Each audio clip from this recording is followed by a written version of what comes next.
Si nous suivons bien sagement les médias, en dehors de TV Liberté bien sûr, nous savons certainement que ce qui menace aujourd'hui la France de Toulouse, la France de Nice, la France de l'hypercachère, la France du Bataclan, c'est évidemment l'islamophobie.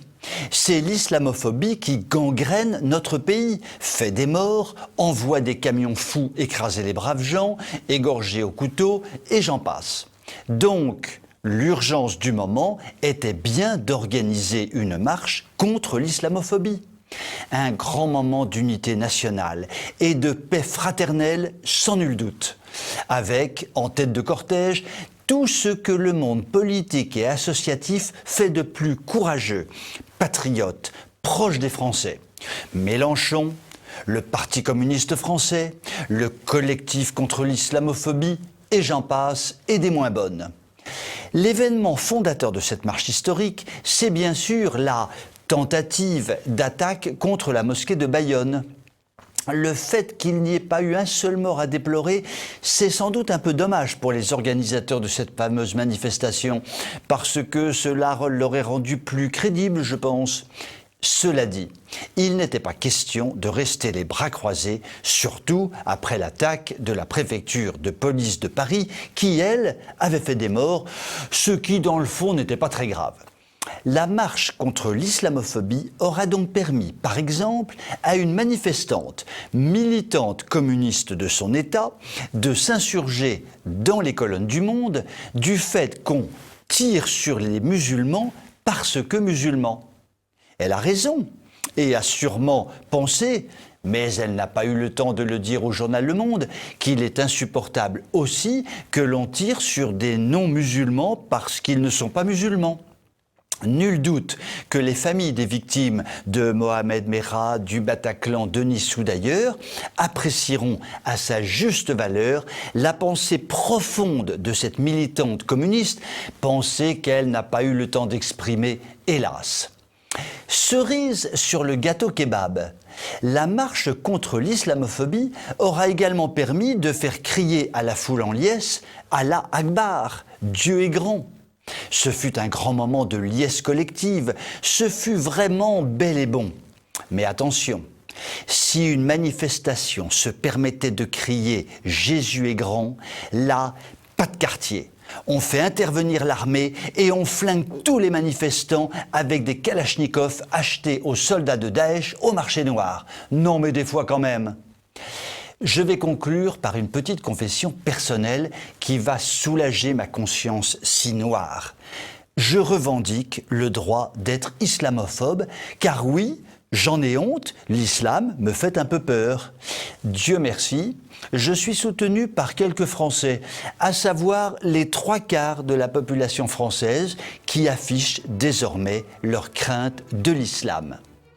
Vous pouvez m'écrire si vous le voulez. À très bientôt.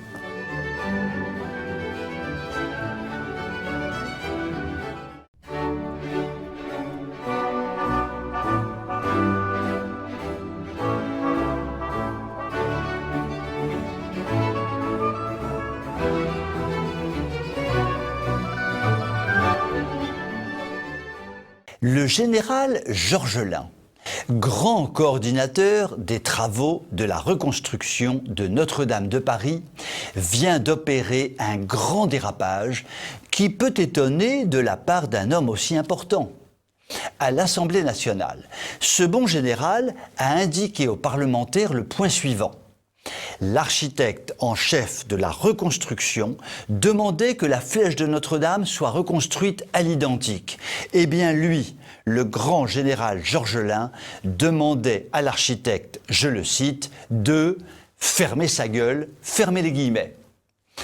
Un tel discours, tenu par un général de haut rang, dans l'enceinte de l'Assemblée nationale, est à la fois assez peu intelligent, un peu grossier et un peu méprisant. Pourquoi assez peu intelligent ? Un général est fait pour conduire une armée et la conduire à la victoire. En revanche, en ce qui concerne l'architecture, un général a plutôt intérêt à écouter les spécialistes, et notamment l'architecte en chef de la reconstruction de Notre-Dame, pour ce qui est de la reconstruction de la flèche de Notre-Dame. La formule employée par le bon général est un peu stupide, car totalement inadaptée à la situation. Si cette formulation n'est pas très intelligente, elle est également d'une grossièreté assez surprenante. Notre bon général a-t-il conscience qu'il parle à toute la France d'une œuvre architecturale sublime, transcendante, évoquant puissamment les racines chrétiennes de la France, que les élites politico-médiatiques, d'ailleurs, tentent de gommer? À l'évidence, il est une chance pour notre bon général que la cathédrale n'ait pas brûlé au XIIIe siècle, car il aurait été obligé de débiter son insanité devant Saint-Louis, ce qui aurait interpellé juste quelque part, je veux dire, comme disent les bobos du Marais. Heureusement, il rapporte à Macron, ce qui permet toute grossièreté sans limite, comme le démontrent quotidiennement les propos invraisemblables des LREM de tout poil. Si la formulation de notre bon général n'est pas très intelligente, est un peu grossière, elle est aussi tout à fait méprisante. Notre bon général indique vouloir écouter tout le monde. Mais il suffit qu'il se reporte aux desiderata des Français concernant la reconstruction de la flèche. Majoritairement, les Français veulent une reconstruction à l'identique. Cerise sur le gâteau, l'architecte en chef le veut aussi. Comment Georgelin peut-il afficher un tel mépris pour les Français en général et l'architecte en chef en particulier ? C'est un mépris de caste. Le général a été nommé par Macron et alors tout s'explique. Soyons clairs, je ne demande pas au général Georgelin de se suicider pour sa bévue comme le général Boulanger le fit en son temps. Simplement, la grande muette devrait savoir se taire quand il le faut au lieu de débiter des insanités abracadabrantesques. Vous pouvez m'écrire si vous le voulez. À très bientôt.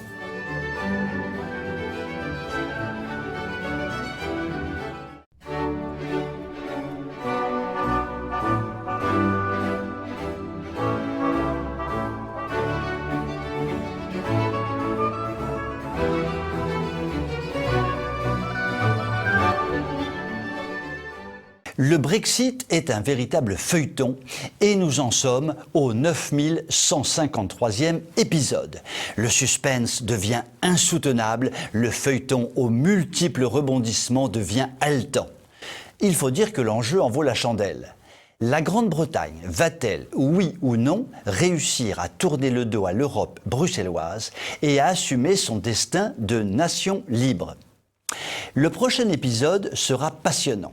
Il s'agit de l'organisation de nouvelles élections législatives prévues pour le 12 décembre. Boris Johnson, le Premier ministre, espère à cette occasion remporter la majorité parlementaire. De la sorte, il pourra faire voter son accord sur le Brexit, conclu avec l'Union européenne, et garantir ainsi le départ de son pays le 31 janvier prochain. Pour l'instant, tout lui sourit à ce Boris Johnson, car le Parti conservateur est actuellement crédité de 40% des intentions de vote avec une tendance à la hausse. Les courbes sont sans équivoque. Quant à la projection en sièges, elle lui donnerait le chiffre confortable de 382 députés, soit 200 de plus que les travaillistes. Pour l'aider à y arriver, une déclaration de poids, celle de Nigel Farage, le leader de l'UKIP, le Parti pour l'indépendance de la Grande-Bretagne, qui vient d'annoncer qu'il renonçait à présenter des candidats dans 317 circonscriptions pour permettre aux conservateurs de remporter la majorité dont ils ont besoin pour faire gagner le Brexit. Chapeau mon gars, ça c'est un beau geste qui traduit un beau mélange de courage politique, de conviction et du sens de l'opportunité et non de l'opportunisme. On imagine mal un geste pareil dans notre France, phare mondial de l'action politique. Oui, Ce beau geste révèle un magnifique sursaut patriotique de la part d'une classe politique qui, à la différence de la nôtre, songe prioritairement à atteindre ses objectifs. Même si, à titre individuel, cela doit signifier pour quelques députés de renoncer à leur confortable siège de cuir et tous les avantages qui l'accompagnent.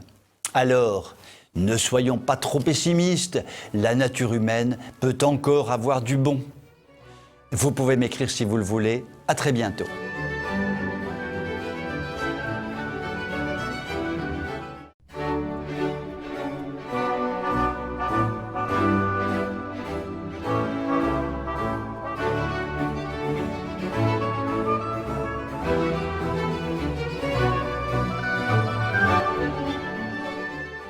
Nous allons nous livrer ce soir à un exercice littéraire généralement fait au collège ou au lycée. Nous allons étudier quelques phrases de la chanson superbe du rappeur Nick Conrad, chanson intitulée « Doux pays ». Il n'est pas possible d'analyser dans son intégralité la splendeur du texte. En effet, il faudrait écrire une cinquantaine de livres de 11 000 pages chacun, ce qui serait un peu long. Je vais donc extraire 4 phrases de cette chanson admirable en essayant d'établir une filiation entre ces phrases et ce qu'ont pu dire ou écrire ou faire des phares de la pensée ou de l'action mondiale. Pardonnez-moi, je me suis refusé d'analyser un grand nombre de phrases exceptionnellement pornographiques car elles sont trop belles et trop poétiques et j'ai eu trop peur d'en dénaturer la splendeur. Alors, allons-y simplement pour nos 4 petits extraits. Première phrase d'une élévation abyssale, je, B-A-I-S-E, la France. Incontestablement, Nick se pose en héritier du sublime marquis de Sade, pour lequel rien n'était impossible à l'entre-deux-jambes des hommes et des femmes. Notre rappeur y va gaillardement. Il fricote avec délectation sur une surface de plusieurs centaines de milliers de kilomètres carrés. Quand même, pour réaliser son exploit, il doit être magnifiquement appareillé, le Nick, une sorte d'engin 10 000 fois plus grand que la Tour Eiffel. Honnêtement, le marquis de Sade n'y aurait pas pensé. Nick se hisse à 1000 coudées au-dessus du très génial et très romantique marquis de Sade. Seconde phrase, je brûle la France. Là, Nick se raccroche directement à Joachim du Bellay. Je cite Joachim. « Quand reverrai-je hélas de mon petit village fumer la cheminée et en quelle saison, etc., etc., etc. » Dans sa chanson, Nick pousse Joachim du Bellay à son paroxysme. Joachim veut faire brûler quelques bûches dans la cheminée de sa petite maison. Nick va beaucoup plus loin. Il veut carrément faire brûler toutes les maisons de France. Objectivement, Nick surpasse à l'infini Joachim par la force de sa pensée fumeuse et incendiaire. Troisième phrase. Criminel est mon génie. Par cette phrase, Nick, de façon un peu orgueilleuse, avouons-le, mais acceptons, se raccroche à Attila, surnommé par ses contemporains le fléau des rats. Attila était effectivement une sorte de génie des batailles, qu'il gagnait toujours, et du crime méthodique qu'il planifiait merveilleusement. Notre Nick national est probablement de cette trempe, puisqu'il se définit lui-même comme criminel et comme être génial. Quatrième phrase. Sauf que royal est mon ADN. Partons du principe, peut-être erroné, qu'il n'y a rien de répréhensible entre lui et Ségolène.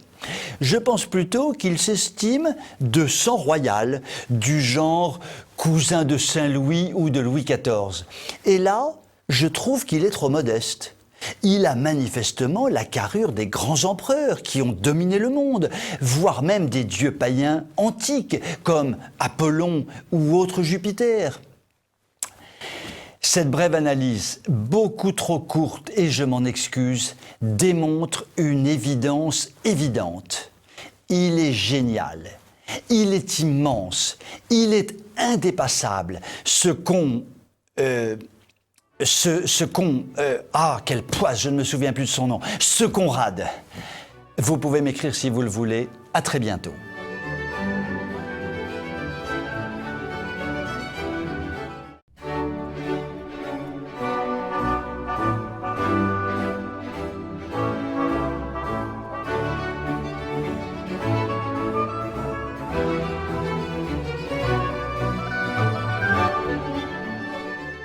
En plein débat sur l'immigration, à l'heure où Macron essaie de trouver un « en même temps » comme il aime, à savoir une improbable voie entre beaucoup de fermeté, mais pas trop de fermeté, la responsable des ressources humaines de la célèbre chaîne de restaurants italiens Big Mama, qui fait actuellement fureur à Paris, apporte sa pierre au débat. Et pour être une pierre, c'est une pierre. C'est même plus qu'une pierre, c'est un véritable menhir.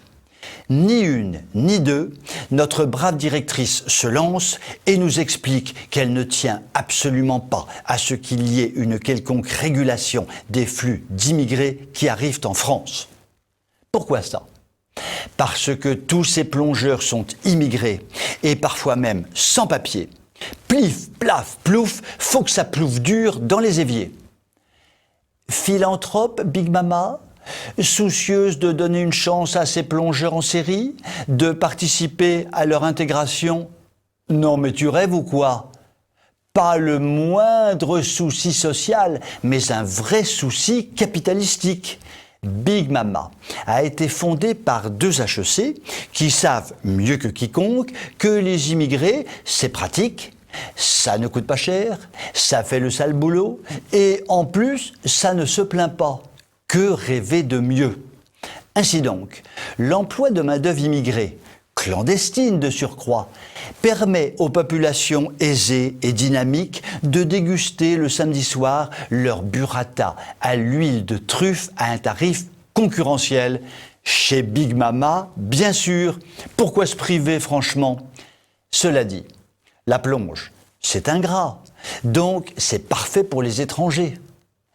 En fait, une telle organisation de la plonge, c'est du racisme chic, du bon gros racisme de bobo parisien. On assume avec une bonne conscience totale qu'il y a des emplois que les Français ne veulent pas faire. Nous les comprenons, les pauvres biquets. Ils ne vont quand même pas se salir les mains, se coucher tard, avoir des cadences inhumaines de travail. Au passage, on se demande comment on a fait pendant des siècles et des siècles en France pour faire le ménage, pour garder les gosses et pour travailler dans les restaurants. Mais aujourd'hui, par le miracle de l'immigration légale ou illégale, les immigrés sont là pour ça. Donc, on les embauche, ces gars venus de Côte d'Ivoire ou du Maghreb ou d'ailleurs, en les payant, bien sûr, avec un lance-pierre. Et l'on vous explique, comme Amélie de Montchanin, secrétaire d'État aux affaires européennes sur le plateau de France 2, que nous avons des millions de chômeurs, mais qu'il faut faire venir de la main-d'œuvre immigrée. Nous baignons une fois de plus dans la macronitude absolue. Nous avons trop de chômeurs, mais il nous faut accueillir des immigrés pour accroître le chômage. Mais bien sûr, belle Amélie, et ceux qui demandent de fermer les frontières et d'embaucher des Français sont de gros franchouillards incorrigibles. Vous pouvez m'écrire si vous le voulez. À très bientôt.